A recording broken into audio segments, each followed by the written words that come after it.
এখন ক্রিকেটটা নিয়ন্ত্রিত হয় শুধুমাত্র ঢাকা থেকে। সাপোজ আপনি ধরেন পঞ্চগড়ে কোনো কোচের যদি কোনো সমস্যা হয় তাকে মিরপুরে আসতে হয়, তার বেতন হোক ভাতা হোক যে কোনো। আমি একটা এক্সাম্পল আপনাকে দিচ্ছি।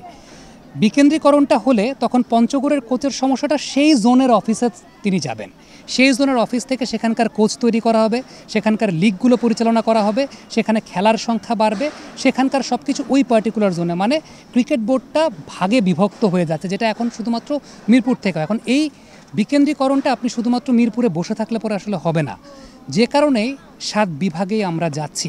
খুলনায় নাজমুল আবেদিন ফাহিম স্যার গেছেন, রাজশাহীতে মাহবুব আনাম স্যার, আমিনুল ইসলাম বুলবুল স্যার, আমি সঙ্গে ছিলাম।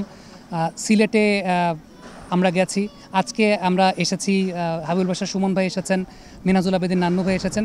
সো আলটিমেটলি এর পেছনে আমরা কিন্তু বিভাগীয় কমিশনারদের সঙ্গে মিটিং করছি, কারণ এই বিকেন্দ্রীকরণ করতে চাইলে, ফ্যাসিলিটিসগুলোর ব্যাপারে জানতে চাইলে, কিংবা এখানকার আসলে সামগ্রিক সমস্যাগুলো কোথায়, এগুলো যদি আপনি সার্ভে না করেন সরাসরি এসে, তাহলে কিন্তু হবে না। এবং প্রশাসনের সহযোগিতাটা সবচেয়ে গুরুত্বপূর্ণ।